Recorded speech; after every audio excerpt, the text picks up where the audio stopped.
ಕಾಂಗ್ರೆಸ್ನಲ್ಲಿ ಪರ ವಿರುದ್ಧದ ಕಿಚ್ಚನ್ನ ಯತೀಂದ್ರ ಸ್ಟೇಟ್ಮೆಂಟ್ ಹಚ್ಚಿಸಿದೆ.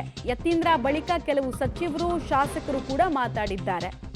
ಒಂದು ವಾರದಲ್ಲಿ 3 ಬಾರಿ ಹೇಳಿಕೆಯನ್ನ ಪೂರ್ಣಾವಧಿ ಸಿಎಂ ನಮ್ಮ ತಂದೆಯವರೇ ಅಂತ ಹೇಳಿಕೆಯನ್ನು ಕೊಟ್ಟಿದ್ದಾರೆ. ಯಾವನೂ ಬದಲಾವಣೆ ಮಾಡೋಕ್ಕಾಗಲ್ಲ ಅಂತ ಜಮೀರ್ ಅಹಮದ್ ಹೇಳಿಕೆ ಕೊಟ್ಟಿದ್ದಾರೆ. ಈ ಕಡೆ Byrathi Suresh king is alive, ರಾಜ ಇನ್ನೂ ಇದ್ದಾರೆ, ಅವ್ರ ಸ್ಥಾನಕ್ಕೆ ಇನ್ನೊಬ್ರು ಯಾಕೆ ಬರಬೇಕು ಅಂತ ಭೈರತಿ ಸುರೇಶ್ ಹೇಳಿದ್ದಾರೆ. ಈ ಕಡೆಗೆ ಸತೀಶ್ ಜಾರಕಿಹೊಳಿ ಮಾತ್ರ ಪಕ್ಷಕ್ಕೆ ಮುಜುಗರ ಆಗಿದೆ ಅಂತ ವಿಭಿನ್ನ ನಿಲುವನ್ನು ತಾಳಿದ್ದಾರೆ. ವಿಭಿನ್ನ ನಿಲುವು ತಾಳೋದಕ್ಕೂ ಒಂದು ರೀಸನ್ ಇದೆ, ನಾವು ಡಿಕೋಡ್ ಮಾಡಿದ್ರೆ ಅದನ್ನ. ಈಗ ಯತೀಂದ್ರ ಸ್ಟೇಟ್ಮೆಂಟನ್ನು ಕೊಡೋದ್ರಿಂದ ಸಿದ್ದರಾಮಯ್ಯವ್ರಿಗೆ ಲಾಭ ಆಗುತ್ತಾ ಕೇಳಿದ್ರೆ ₹1 ಲಾಭ ಆಗಲ್ಲ. ಹಂಗಿದ್ಮೇಲೆ ಯಾಕೆ ಸ್ಟೇಟ್ಮೆಂಟ್ಗಳನ್ನು ಕೊಡಬೇಕು ಅನ್ನೋದು ಸತೀಶ್ ಜಾರಕಿಹೊಳಿ ಅವರ ಮನಸ್ಥಿತಿ. ಹೀಗಾಗಿ ಅವರು ವಿರೋಧಿಸಿದ್ರು. ಇದೇ ಡಿಕೋಡ್ ಮಾಡುವಂತಹ ಭಾಗ. ಏನೇನಾಗುತ್ತೆ ನೋಡೋಣ.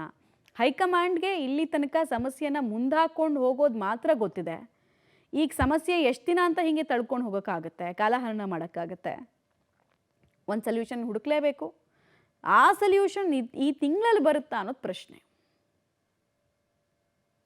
ಮೊದಲನೇ ಬಾರಿ ಎಲ್ಲ ನಾನು ಯಾವ ಪ್ರಶ್ನೆ ಕೇಳಿದಾರೋ ಮುಖ್ಯಮಂತ್ರಿ ಬದಲಾವಣೆ ಬಗ್ಗೆ ಆಗಲ್ಲ ಅದನ್ನೇ ಹೇಳಿದ್ದೀನಿ. ಇಲ್ಲ ಸಿದ್ದರಾಮಯ್ಯ 5 ವರ್ಷದ ತನಕ ಇರ್ತಾರೆ ಅಂತ ಹೇಳಿ ಅದು ನನ್ನ ವೈಯಕ್ತಿಕವಾದ ನಂಬಿಕೆ. ಯಾಕೆ ಅಂತಂತಂದ್ರೆ ಬದಲಾವಣೆ ಮಾಡೋದಕ್ಕೆ ಯಾವುದೇ ಕಾರಣಗಳು ನನಗೆ ಕಾಣಿಸಿಲ್ಲ. ಸೊ ಹಾಗಾಗಿ ಅದನ್ನ ಹೇಳಿ. ಹೈಕಮಾಂಡ್ ಕ್ಲಿಯರ್ ಮಾಡಿದ ನಾಯಕತ್ವ ಬದಲಾವಣೆ ಇಲ್ಲ ರಾಜ್ಯದಲ್ಲಿ ಅಂತ ಹೇಳಿ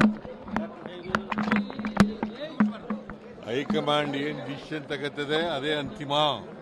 ಹೈಕಮಾಂಡ್ ಏನು ಡಿಸಿಷನ್ ತಗತ್ತದೆ ಅದೇ ಅಂತಿಮ.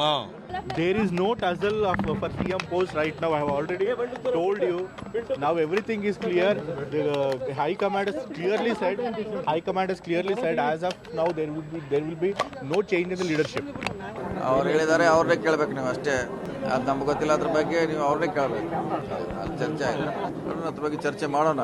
ಸ್ವತಂತ್ರ ಆಗಿದ್ದಾರೆ ಎಲ್ಲರೂ, ಹಿಂಗಾಗಿ ಕೇಳ್ತಾರೆ ಅಷ್ಟೇ. ಕಾಯೋಣ, ಹೈಕಮಾಂಡ್ ಕಾಯೋಣ ಅಷ್ಟೇ. ಗೆರೆ ಹಾಕಿದ್ರೆ ನಾವು ಗೆರೆ ದಾಟಲ್ಲ. ಅವ್ರ ಅಭಿಪ್ರಾಯ ಅವ್ರು ಹೇಳಿದ್ದಾರೆ. ಈಗ ಮುಖ್ಯಮಂತ್ರಿ ಕುರ್ಚಿ ಬಗ್ಗೆ ಏನಕ್ಕೆ ಚರ್ಚೆ ಅಂತ ಕೇಳ್ತೀನಿ ನಿಮಗೆ. ಚರ್ಚೆನೇ ಏನಕ್ಕೆ?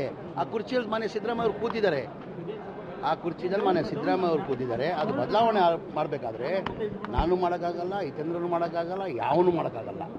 ಅದು ಮಾಡಬೇಕಾದ್ರೆ ನಮ್ಮ ಹೈಕಮಾಂಡ್ ಮಾಡಬೇಕಾಗಿರೋದು.